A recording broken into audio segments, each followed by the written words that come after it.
السلام علیکم ناظرین، آپ دیکھ رہے ہیں کشمیر ڈیجیٹل اور میں ہوں سید شبیر حسین شاہ۔ قانون ساز اسمبلی آزاد کشمیر میں مہاجرین کے نام پر جو 12 نشستیں ان سے منتخب ہونے والے ممبران اسمبلی نے جنرل الیکشن 2021 سے لے کر اب تک 1 ارب 75 کروڑ سے زائد کے ترقیاتی فنڈز حاصل کیے اور یہ فنڈز پاکستان میں مقیم کشمیریوں کے نام پر خرچ بھی کر ڈالے۔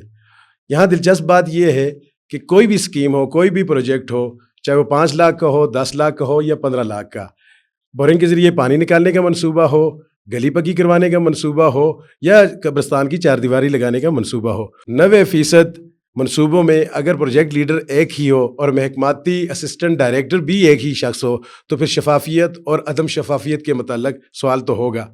12 نشستیں، ان کی ضرورت، فنڈز کا حصول اور پھر کرپشن کے الزامات، یہ کہانی کیا ہے؟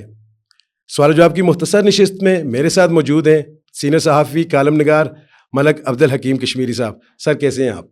جی سر۔ اچھا سر، یہ سارا منظرنامہ ہے کیا؟ پھر سے بہت شکریہ جو بات آپ نے کی ہے نا کہ یہ 12 نشستیں، پہلے دیکھتے ہیں آزاد کشمیر جو قانون ساز اسمبلی ہے اس کا والی میں اس کو ہجوم کیا ہے۔ یہ جو آپ کا 53 کا ہمارا یہ ایوان ہے اور 53 میں سے 12 لوگ وہ ہوتے ہیں جو بھارتی مقبوضہ کشمیر کہ جو 2 صوبے تھے 47 سے پہلے کے، صوبہ جموں اور صوبہ کشمیر، اس کی نمائندگی کرتے ہیں ایچ 6، یعنی ہر ایک کے لیے 6 لوگوں کی نشستیں ہیں۔ تو یہ 360 میں یہ فیصلہ ہوا جو ایوان ہمارا 24 اراکین پہ مشتمل تھا جو یہ آزاد کشمیر ہے۔ پھر اس کے بعد 70 میں اس کے جو صدارتی آرڈیننس ایکٹ 70 تھا، اس کے بعد اس میں لوگ شامل ہوئے۔ پھر جب 74 کا ایکٹ آیا تو یہ اس کا حصہ بن گئے۔ البتہ ان کو ترقیاتی فنڈز نہیں دیے جاتے تھے۔ یہ مسئلہ کشمیر کے ڈیسیژن تک ان لوگوں کو شامل کیا گیا تھا کہ آپ اس پارٹ کی نمائندگی کریں گے۔ اب 2007 میں پہلی دفعہ سردار عتیق کے دور میں ان کو جو مہاجرین اراکین اسمبلی ہے، چونکہ ہمارا 1 لاکھ مربع کلومیٹر بھارتی مقبوضہ علاقہ ہے، تو ان کے کہا کہ ان کو فنڈز دیے جائیں۔ تو پھر وہ 7.5 لاکھ سے شروع ہوئے، 15 لاکھ، پھر یہ ایک دھڑے کی شکل اختیار کرتے گئے اور کرتے کرتے پھر جب فاروق حیدر کو حکومت تھی 2014-15 میں تو ان کو 50 لاکھ تک ترقیاتی فنڈز دیے گئے۔ پھر 1 کروڑ ہوئے، 2 کروڑ، اب جو آپ ایک فگر بتا رہے ہیں، ایک اس میں شاید بحالیات کے بھی شامل ہے اور ان کے لوکل گورنمنٹ کے ذریعے ان کو فنڈز دیے گئے۔ بہت سے لوگوں کو 2021 کے بعد 8 کروڑ روپے کے فنڈز ان 3-4 سال میں دیے گئے۔ یہ بات عام فنڈز کے نہیں ہے، جو بات آپ نے عام کی ہے کہ اس کا طریقہ کار کیا ہے، اس پہ ایشو ہے۔ مثلاً میں کسی کو مینشن نہیں کر رہا، لیکن یہ بات تو ضرور کہوں گا کہ اگر زید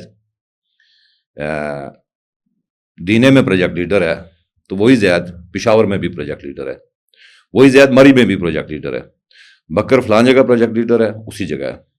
اور جو ڈی ڈی او ہے جو ڈپارٹمنٹ کی طرف سے فنڈز ریلیز کرتا ہے وہ گزشتہ 10-12 سال سے ایک ہی ہو۔ اور دلچسپ بات یہ کہ جو ترقیاتی عمل ہے جس پہ کرپشن کے الزامات، کرپشن ہوئی یا نہیں ہوئی یہ الگ معاملہ ہے، لیکن دلچسپ بات یہ ہے کہ ایک ہی طرح کی چیزیں ہیں۔ مثلاً جو شاید ڈپارٹمنٹس کا مینڈیٹ نہیں ہے اس طرح کی چیزیں دی گئی ہیں۔ کیا ایک ایم ایل اے صاحب کے ہیں، ان کی ساری بورنگ مشینیں ہیں، وہ تمام بورنگ کا کام کروا رہے ہیں۔ 10 لاکھ کی اسکیم ہے، 5 لاکھ کی اسکیم ہے، ایک ہی شخص کو دیے جا رہے ہیں بورنگ۔ انہوں نے کہا جی ہم نے پانی فراہم کرنا ہے۔ ایک ہے انہوں نے کہا جی کہ ہم نے ان کو جو واٹر فلٹر ہے، واٹر فلٹریشن کا جو پلانٹ ہے وہ دے رہے ہیں، وہ ساری چیزیں دے رہے ہیں۔ ایک وزیر صاحب ہیں، ان کا بیٹا جو ان کے ساتھ پی آر او بھی ہے وہ پروجیکٹ لیڈر بھی ہے۔ اب یہ سارا کام ایک ڈی ڈی او ہے اس کے ذریعے ہو رہا ہے اور ایک ہی طرح کی اسکیمیں ہیں۔ تو پھر ہم کراچی سے لے کر کوئٹے تک، پشاور تک، لاہور تک جہاں جہاں دیکھتے ہیں پھر یہ ہے جی کہ قبرستان کی 4 دیواری بن رہی ہے، کہیں گلی میں وہ لگ رہے ہیں، ٹف ٹائل لگ رہی ہیں۔ اور ہوتا کیا، یہ انڈیویجول کا یہ فنڈ نہیں ہوتا، انفرادی فنڈز نہیں ہوتا، جہاں سوال پیدا ہوتا ہے کہ شبیر شاہ ہیں آپ کو اسکیم نہیں دی جا سکتی ایک شخص کے لیے، وہاں کمیونٹی ہوگی۔ لیکن یہ اس ایک طرف آپ جائیں دیکھیں کہ جو ویلی کی 6 نشستیں ہیں اس میں 30,000 ووٹرز ہیں ٹوٹل 30,000 ووٹرز ہیں. اور جو اس کے لیے بورنگ مشینس دی گئی ہیں, جو چیزیں دی گئی ہیں, تو آپ نے جتنے ان کے لیے بورنگ کے پروجیکٹ دیے, جو ادر چیزیں دیں, تو پھر یہ لگتا ہے کہ آپ نے ہر فیملی کے لیے ایک بورنگ کا پروجیکٹ رکھا ہوا ہے, واٹر فلٹریشن کا پلانٹ رکھا ہوا ہے. تو کہیں نہ کہیں ہم یہ سمجھتے ہیں کہ اس میں کرپشن ہوئی ہے. البتہ احتساب کا عمل نہ ہونے کی وجہ سے چیزیں شاید اس طرح مؤثر نہیں ہیں. اچھا مجھے بتائیں, یہ جو ہمارے سیاستدان ہیں کیا گڈ گورننس پہ اپنی ذمہ داریاں یہ پوری کر رہے ہیں؟ پہلے تو ہم ڈیفائن کریں گے ذمہ داریاں. تو ظاہر ہے یہ سسٹم تباہ ہے, ہر ایک اپنی کامیابی کی کہانی سنا رہا ہے کہ اس نے اپنے دور میں قیامت برپا کی, انقلاب برپا ہوا, یہ ہوا. لیکن پہلے تو سوال تو یہ پیدا ہو, یہ دیکھنا ہے کہ گورننس ہے کیا. گڈ گورننس کا مطلب یہ ہے کہ آپ لوگوں کو بنیادی سہولتیں ایک شفاف طریقے سے جو ان کی ضرورت ہے وہ اس تک پہنچائے, اس کو گورننس کہتے ہیں. یہ آپ کی ذمہ داری ہے, اسی کے نام پہ آپ ووٹ لیتے ہیں. اب آزاد کشمیر میں تقریباً 1600-1800 گاؤں ہیں. سیدھی سی بات یہ ہے, کسی گاؤں میں بلک کی بات کر رہا ہوں, شاید اکا دکا مسالے ہوں, لیکن کسی گاؤں میں آپ کا تحصیلدار, آپ کا اسسٹنٹ کمشنر, آپ کا ڈپٹی کمشنر کہیں گیا, آپ کا ایس ڈی او, ایکسین, یعنی یہ جو انہوں نے جا کے لوگوں کے دکھ دیکھنے ہوتے ہیں کہ آپ کو زمینوں میں کوئی معاملہ تو نہیں ہے, آپ کے ہاں بجلی کا کوئی مسئلہ تو نہیں ہے, آپ کو کسی رابطہ سڑک کا کوئی ایشو تو نہیں ہے, آپ کا کوئی محکمہ مال کے متعلقہ ایشو نہیں ہے, فارسٹ کے متعلقہ کوئی ایشو نہیں ہے. یہاں تک کوئی نہیں گیا. یہاں تو ایک برہمن کلاس تشکیل کی جا رہی ہے کہ وہ ایک ایسی کلاس, ایک تو سیاستدان ہے جو زندہ باد مرد آباد کے نعرے لگواتے ہیں, اور دوسری وہ کلاس جو وی آئی پی دفتر میں بیٹھی ہوئی ہے, جن کو گاڑی میں بھی وہ اس میں گرمیوں میں بالکل ٹھنڈ کا انتظام ہوتا ہے اور فل سردیوں میں اس میں ہیٹر لگا ہوتا ہے, دفتر بھی وہی ساری سہولت میسر ہوتی ہے, اور ان کے گھر میں بھی 2-4-5 ملازم ہوتے ہیں, وہ ایک گیٹ کھولنے والا بھی میسر ہے, اور ان کے باہر وہ سر پہ کیپ رکھ کے لوگ بیٹھے ہوئے ہیں. تو ہم نے تو ایک یہ کلاس تشکیل دی ہے. دوسرا جو بیڈ گورننس کی جو سب سے بڑی ذمہ داری ہے وہ سیاسی جماعتوں پہ ہے. سیاسی جماعتیں ایک ادارے کی شکل میں ہوتی ہیں. ہمارے ہاں سیاسی جماعتیں قبائل میں تقسیم ہیں, لوگوں میں تقسیم ہیں.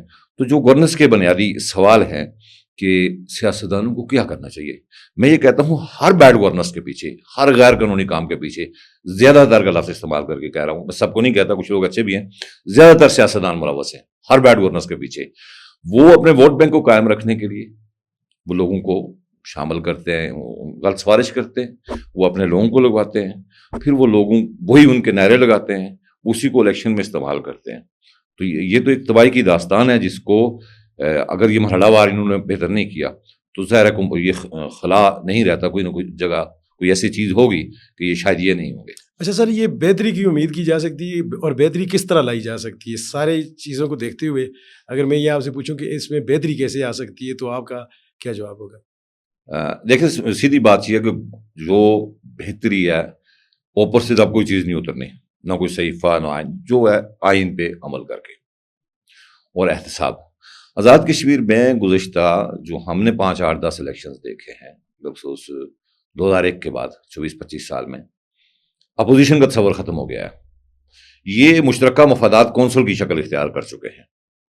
ابھی یہ جو موجودہ حکومت ہے, یہ حکومت کی کوکھ سے اپوزیشن نکالی گئی, حکومت کی کوکھ سے نکلی. انوار کی ٹوکری میں جتنے انڈے رکھے گئے, ان انڈوں میں سے کہا کہ یہ والے انڈے نکال کے ہمیں اس میں اس درد کی ضرورت, ان لوگوں کی ضرورت ہے, اور وہ اسی کھاری وہ اتنی ہی بات کرتے ہیں جتنی ضرورت ہے. تو یہاں یہ پوزیشن ہے کہ ہم کہیں گورننس آئین پہ عمل, اور اپوزیشن کا تصور اس لیے بہت ضروری ہے کہ پولیٹیکل پارٹیز کے اپنے الیکشن نہیں ہوتے, پولیٹیکل پارٹیز کرپشن کرتی ہیں. وہ الیکشن پہ اخراجات جو اراکین اسمبلی الیکشن لڑتے ہیں وہ بہت زیادہ کرتے ہیں, وہ وہاں جھوٹ بولتے ہیں, اس کے بعد وہ اوتھ کی خلاف ورزی کرتے ہیں. اور جب یہ ساری چیزیں نہیں ہوں گی, سسٹم بہتر ہوگا احتساب کے عمل سے. اب احتساب کو دیکھ لیں, احتساب کے ہمارے پاس 3-4 ادارے ہیں. احتساب بیورو ہے, محتسب ہے, اور سب سے عام ہماری یہ جو اس کو کہتے ہیں عدالتیں ہیں, یہ بھی احتساب کے عمل سب سے اہم چیزیں. پھر آپ کے پاس وزیر اعظم معائنہ و عمل درآمد کمیشن ہے, اور اس کے ساتھ ہے آپ کی پبلک اکاؤنٹ کمیٹی ہے, آپ کے انٹرنل آڈٹس ہیں. اب یہ ساری چیزیں اگر آپ نہیں کر رہے ہیں, آپ جو طاقتور ہے اس کو چھوڑ رہے ہیں, جو کمزور ہے اس کو رگڑا دے رہے ہیں, اور آپ سب آپس میں ملے ہوئے ہیں, اور اس کو کہتے ہیں جی کہ فرینڈلی اپوزیشن. ٹھیک ہے. تو جب آپ کا کام ہے لوگوں کو اچھی سروسز دینا، اس سے زیادہ آپ کا کوئی کام نہیں.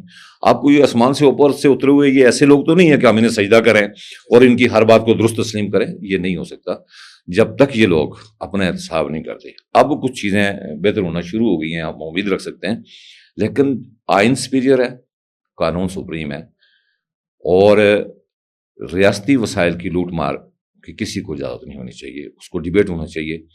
اور کرپشن ہمارے ہاں کسی پالیٹیشین کو گزشتہ 10-20 سال میں کرپشن پہ اس طرح سزا نہیں ہوئی. اور الیکشن کمیشن کے گوشوارے گواہ ہیں کہ ایک رکن اسمبلی اگر 2006 کے الیکشن میں کہتا ہے کہ جی میرے پاس ٹوٹل آمدن ہے 10,000 روپیہ ماہانہ کی، ہم نے دیکھا 2011 میں اس کے پاس اثاثوں کی تعداد 10 سے 15 کروڑ چلی گئی. تو یہ جو کیا کہتے ہیں کہاں سے اتری یہ ساری دولت، یہ ڈالروں کی برسات کہاں سے ہوئی. تو چیزوں کو جب تک ہمارا عام آدمی، یونیورسٹی سے نکلنے والا بچہ، ہمارے جوان یہ ان کا احتساب ووٹ کی پرچی کے ذریعے نہیں کریں گے، بیچنے کی گنجائش نہیں ہے. بہت بہت شکریہ کیم کشمیری صاحب. عام آدمی اور جو ہمارا جو بچہ ہے جو یونیورسٹی سے نکل رہا ہے، اگر یہ احتساب نہیں کرے گا ووٹ کی پرچی کے ذریعے تو شاید نظام تبدیل ہونا مشکل ہو جائے گا. حکیم کشمیری صاحب سے انشاءاللہ ہم مستقل یہ سلسلہ جاری رکھیں گے. فی الحال ہمیں اجازت دیں. اللہ حافظ.